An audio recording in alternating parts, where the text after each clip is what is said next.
حضرت جبرائیل علیہ السلام کو دیکھ کر حیران۔ ایک دن حضرت خدیجہ نے حضور صلی اللہ علیہ وسلم سے عرض کی کہ یا رسول اللہ، جب حضرت جبرائیل آپ کی خدمت میں حاضر ہوں تو مجھے بھی دکھائیے گا۔ جب حضرت جبرائیل تشریف لائے اور حضرت خدیجہ نے جیسے ہی حضرت جبرائیل علیہ السلام کو دیکھا تو حیران رہ گئیں، کیونکہ بسم اللہ الرحمن الرحیم خدیجہ بنت خویلد مکہ کی ایک معزز مالدار اعلیٰ نسب خاتون، جن کا تعلق عرب کے قبیلے قریش سے تھا، جو حسن صورت و سیرت کے لحاظ سے طاہرہ کے لقب سے مشہور تھیں۔ انہوں نے حضرت محمد صلی اللہ علیہ وسلم کو تجارتی کاروبار میں شریک کیا اور کئی مرتبہ اپنا سامان تجارت دیکھ کر بیرون ملک بھیجا۔ وہ آپ صلی اللہ علیہ وسلم کی تاجرانہ حکمت، دیانت، صداقت، محنت اور اعلیٰ اخلاق سے اتنی متاثر ہوئی کہ آپ نے حضور صلی اللہ علیہ وسلم کو شادی کا پیغام بھجوایا، جس کو حضور صلی اللہ علیہ وسلم نے اپنے بڑوں کے مشورے سے قبول فرمایا۔ اس وقت ان کی عمر 40 سال تھی، جبکہ حضور صلی اللہ علیہ وسلم صرف 25 سال کے تھے۔ حضرت خدیجہ رضی اللہ تعالیٰ عنہ نے سب سے پہلے اسلام قبول کیا اور پہلی ام المومنین ہونے کی سعادت حاصل کی، اور 25 سال نبی اکرم صلی اللہ علیہ وسلم کی اکلوتی زوجہ اور غمگسار شدید ترین مشکلات میں ساتھی تھیں۔ بقیہ تمام ازواج النبی ان کی وفات کے بعد زوجہ بنی۔ نبی صلی اللہ علیہ وسلم کی ساری اولاد حضرت خدیجہ سے پیدا ہوئی، اور صرف ابراہیم جو ماریہ قبطیہ سے تھے، جو اسکندریہ کے بادشاہ اور قبطیوں کے بڑے سردار کی طرف سے نبی صلی اللہ علیہ وسلم کو بطور ہدیہ پیش کی گئی تھی۔ حضرت خدیجہ نے 10 نوی کو انتقال فرمایا۔ نکاح کے 15 برس کے بعد جب حضور صلی اللہ علیہ وسلم پیغمبر ہوئے اور فرائض نبوت کو ادا کرنا چاہا تو سب سے پہلے حضرت خدیجہ کو یہ پیغام سنایا۔ وہ سننے سے پہلے مومن تھی، کیونکہ ان سے زیادہ آپ صلی اللہ علیہ وسلم کے صدق دعویٰ کا کوئی شخص فیصلہ نہیں کر سکتا تھا۔ جب بھی حضور صلی اللہ علیہ وسلم اپنی زوجہ حضرت خدیجہ کو آ کر بتاتے کہ اے خدیجہ، ابھی میرے پاس فرشتہ جبریل آیا تھا، تو یہ سن کر حضرت خدیجہ رضی اللہ تعالی عنہا اتنا زیادہ خوش ہو جاتی کہ شاید انہیں ساری دنیا کی دولت ملنے پر بھی اتنی خوشی نہ ہوتی۔ آخر حضرت خدیجہ رضی اللہ تعالی عنہا کی اس سے خوشی اور قربانیوں کو دیکھتے ہوئے اللہ تبارک و تعالیٰ نے ایک دن فرشتے جبرائیل سے کہا کہ اے جبرائیل، جاؤ اور آج میری طرف سے خدیجہ کو سلام کہہ دینا۔ تو حضرت جبرائیل علیہ السلام جلدی سے زمین پر تشریف لائے اور حضور صلی اللہ علیہ وسلم کے سامنے کھڑے ہو کر کہنے لگے کہ اے اللہ کے رسول، ابھی تھوڑی دیر بعد آپ کی بیوی خدیجہ ایک برتن میں کچھ کھانے کی چیزیں لے کر آئیں گی، تو جب وہ آپ کے پاس آئیں تو ان سے کہہ دینا کہ اے خدیجہ، اللہ تعالیٰ نے آپ کو سلام بھیجا ہے، اور اے اللہ کے رسول، اس پاکیزہ ہستی خدیجہ کو میرا بھی سلام کہہ دینا۔ پھر جب تھوڑی دیر بعد حضرت خدیجہ رضی اللہ تعالیٰ عنہا حضور صلی اللہ علیہ وسلم کے لیے کھانا لے کر آئیں تو آپ نے کہا کہ اے خدیجہ، یہ میرے سامنے جبرائیل کھڑے ہیں اور کہہ رہے ہیں کہ اللہ تعالیٰ نے خدیجہ کو سلام بھیجا ہے، اور اے خدیجہ، یہ جبرائیل بھی تمہیں سلام کہہ رہے ہیں۔ یہ سنتے ہی حضرت خدیجہ رضی اللہ تعالیٰ عنہا کی آنکھوں میں آنسو بھر آئے اور جذبات محبت میں کہنے لگی کہ میرا اللہ بہت سلامتی والا ہے اور اسی کی طرف سے لوگوں کو سلامتی ملتی ہے، اور اے اللہ کے رسول، جبرائیل پر بھی میرا سلام ہو۔ اس واقعے کو ابھی کچھ ہی وقت گزرا تھا کہ اچانک حضور صلی اللہ علیہ وسلم کے پاس حضرت جبرائیل علیہ السلام کا آنا بالکل بند ہو گیا۔ پورا ایک ہفتہ گزر گیا لیکن حضرت جبرائیل علیہ السلام نہ آئے۔ جب وحی میں اتنا زیادہ وقفہ ہوا تو حضور صلی اللہ علیہ وسلم بہت زیادہ پریشان رہنے لگے، اور ہر وقت دل میں یہ سوچ گزرتی کہ کہیں میرا اللہ مجھ سے ناراض تو نہیں ہو گیا، کہ اسی لیے اس نے جبرائیل کو میرے پاس آنے سے روک دیا ہے۔ یہ غم حضور صلی اللہ علیہ وسلم کے دل و دماغ پر ایسا سوار رہتا کہ ہر وقت آنکھوں میں آنسو بھرے رہتے۔ آخر ایک دن حضور صلی اللہ علیہ وسلم اتنا زیادہ پریشان ہو گئے، ایک پہاڑ پر چڑھ گئے، اور قریب تھا کہ حضور صلی اللہ علیہ وسلم خود کو اس پہاڑ سے نیچے گرا کر ختم کر لیتے، لیکن اسی وقت اچانک آسمان کی طرف سے ایک آواز آنے لگی کہ اے محمد، آپ اللہ کے سچے رسول ہیں، اور آپ پریشان مت ہوئیے، کیونکہ آپ کے اللہ نے آپ کو کبھی نہیں چھوڑا اور نہ ہی وہ آپ سے ناراض ہوا ہے۔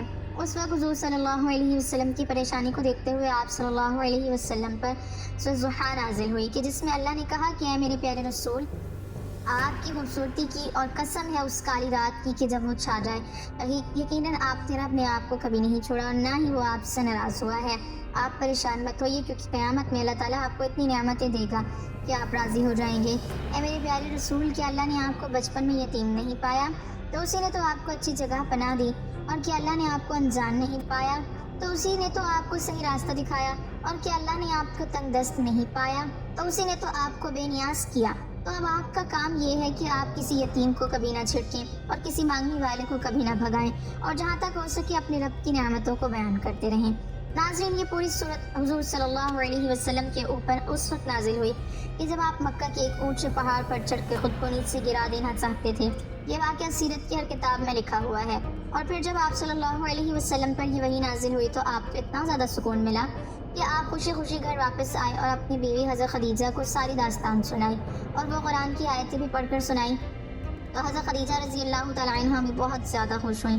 حضرت خدیجہ رضی اللہ تعالی عنہ نے صرف نبوت کی تصدیق ہی نہیں کی بلکہ آغاز اسلام میں محمد صلی اللہ علیہ وسلم کی سب سے بڑی معین و مددگار ثابت ہوئیں۔ حضرت محمد صلی اللہ علیہ وسلم کو جو چند سال تک کفار مکہ اذیت دیتے ہوئے ہچکچاتے تھے، اس میں بڑی حد تک حضرت خدیجہ کا اثر کام کر رہا تھا۔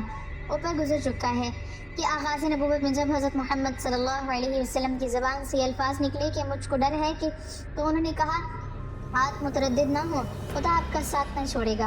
دعوت اسلام کے سلسلے میں جب مشرکین نے آپ کو طرح طرح کی اذیتیں پہنچائیں تو حضرت خدیجہ رضی اللہ تعالی عنہ نے آپ کو تسلی اور تشفی دی۔ سرزمین عرب کی سب سے امیر اور باوقار خاتون آرام فرما رہی تھی۔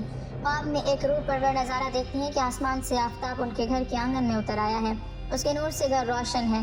روشنی اور نور اتنا زیادہ ہوتا ہے کہ مکہ مکرمہ کا کوئی گھر ایسا نہ تھا جو اس نور کی روشنی سے روشن نہ ہوا ہو۔ اس خوبصورت خواب سے جب وہ بیدار ہوتی ہیں تو خوشگوار حیرت میں مبتلا ہوتی ہیں کہ بہت اچھا اور عجیب و غریب خواب تھا۔ انہوں نے اپنے طور پر اس خواب کی تعبیر نکالنے کی بہت کوشش کی مگر وہ کوئی بھی نتیجہ نہ نکال سکی۔ پھر انہوں نے اپنے چچا زاد بھائی ورقہ بن نوفل کا خیال آیا جو اس دور کا مشہور عالم تھا۔ اپنے خواب کی تعبیر کے سلسلے میں آپ اپنے اس چچا زاد عالم فاضل شخص کے پاس گئیں، اپنا خواب سنایا۔ ورقہ بن نوفل نے توجہ سے خواب سنا، اس کا چہرہ خوشی سے روشن ہو گیا۔ وہ بولا یہ بہت ہی مبارک خواب ہے اور کہا تم نبی آخر الزمان سے شادی کرو گی۔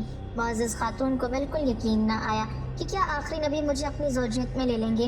انہوں نے پوچھا ان کا ظہور کب ہوگا تو ورقہ بن نوفل بولا آسمانی کتب کے مطابق آخری نبی کے ظہور کا زمانہ یہی ہے۔ خواب کی تعبیر سن کر آپ واپس آ گئیں۔ خواب کی تعبیر سن کر آپ کے اندر خوشی اور عصمت کی لہریں اٹھ رہی تھیں کیونکہ وہ اتنی بڑی سعادت کا تصور بھی نہیں کر سکتی تھی۔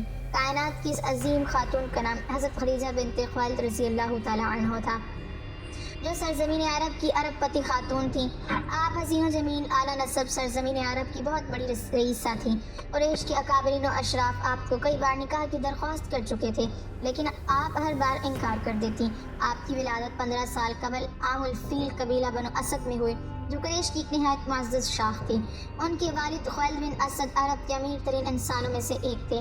انہی دنوں میں جنگ ہربل اجاڑ شروع ہوئی۔ اس جنگ میں حضرت خدیجہ رضی اللہ تعالی عنہ کے والد شریک ہوئے اور دائی اجل کو لبیک کہا اور یہاں سے رخصت ہو گئے۔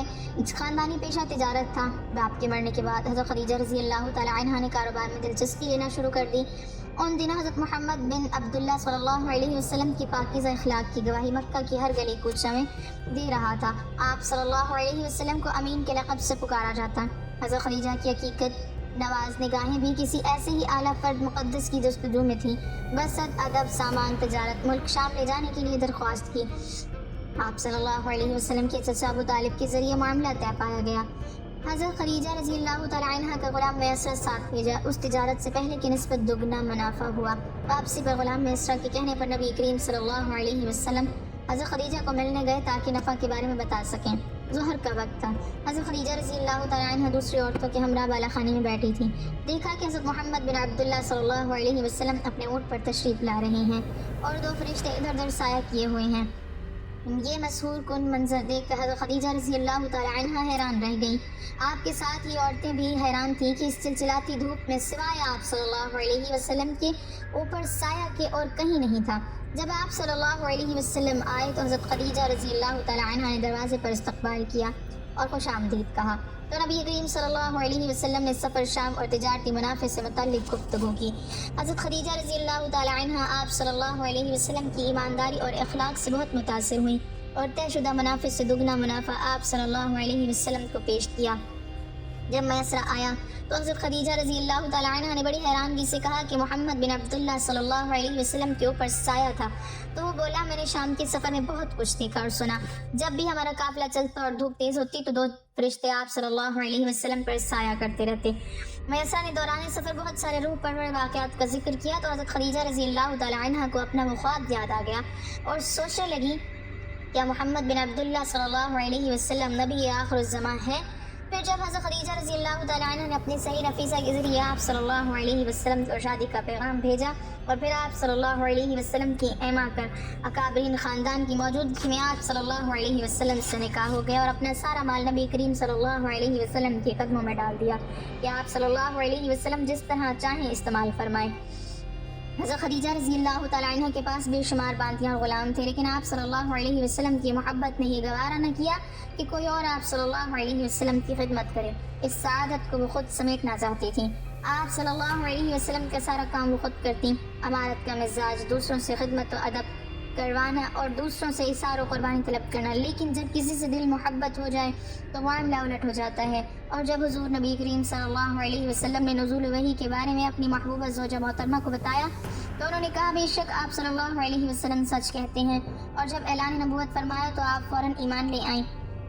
ایک مرتبہ حضرت خدیجہ الکبریٰ رضی اللہ تعالیٰ عنہ نبی کریم صلی اللہ علیہ وسلم سے عرض گزار ہوئی، یا رسول اللہ صلی اللہ علیہ وسلم، جب حضرت جبرائیل علیہ السلام آپ کی خدمت میں حاضر ہوں تو مجھے بھی دکھائیے گا۔ چنانچہ جب حضرت جبرائیل علیہ السلام آئے، حضور اکرم صلی اللہ علیہ وسلم نے فرمایا خدیجہ ادھر آؤ اور میری دائیں ران کے قریب بیٹھ کر دیکھ لیجئے۔ چنانچہ انہوں نے ایسا ہی کیا۔ آپ نے دریافت کیا تم جبرائیل علیہ السلام کو دیکھ رہی ہو؟ عرض کیا ہاں۔ پھر آپ نے کہا بائیں طرف دیکھو، اور پھر سامنے کی طرف سے دکھایا۔ حضرت خدیجہ الکبریٰ رضی اللہ تعالیٰ عنہ نے حضرت جبرائیل علیہ السلام کو دیکھتے ہی عرض کیا یا رسول اللہ صلی اللہ علیہ وسلم، یہ واقعی حضرت جبرائیل علیہ السلام ہیں، شیطان ایسی صورت اختیار نہیں کر سکتا۔ پھر حضرت خدیجہ رضی اللہ تعالیٰ عنہ اپنے چچا زاد بھائی ورقہ بن نوفل کے پاس گئیں، ان سے آپ کی تمام کیفیات بیان کی۔ وہ بولے خدائے قدوس کی قسم جس کی قبضہ قدرت میں میری جان ہے، باخدا اگر تم ان باتوں میں سچی ہو تو سمجھ لو یہ وہی ناموس سے اکبر آئے تھے جو حضرت موسیٰ علیہ السلام کے پاس آیا کرتے تھے۔ پھر ورقہ بن نوفل آپ صلی اللہ علیہ وسلم کی خدمت میں حاضر ہوئے اور آپ صلی اللہ علیہ وسلم کے سر اقدس کو چوم لیا۔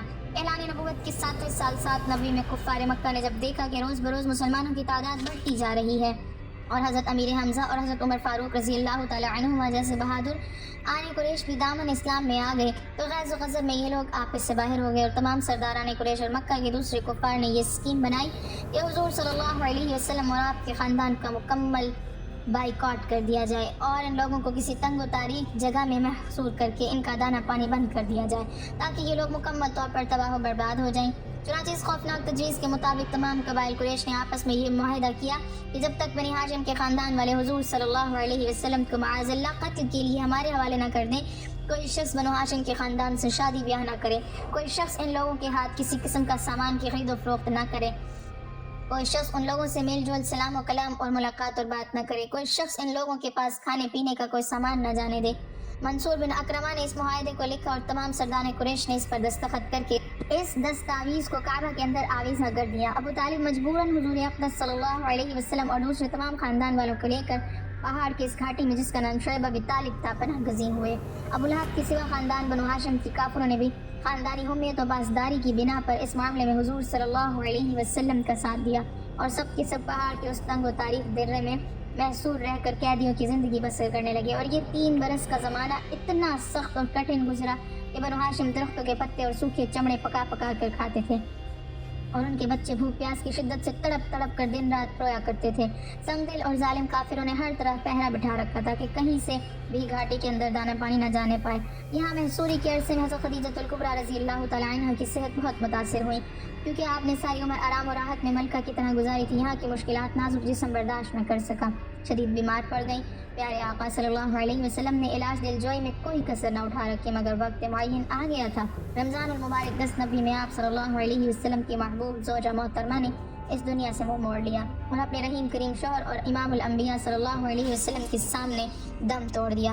اس وقت حضرت خدیجہ الکبریٰ رضی اللہ تعالیٰ عنہ کی عمر 65 سال تھی۔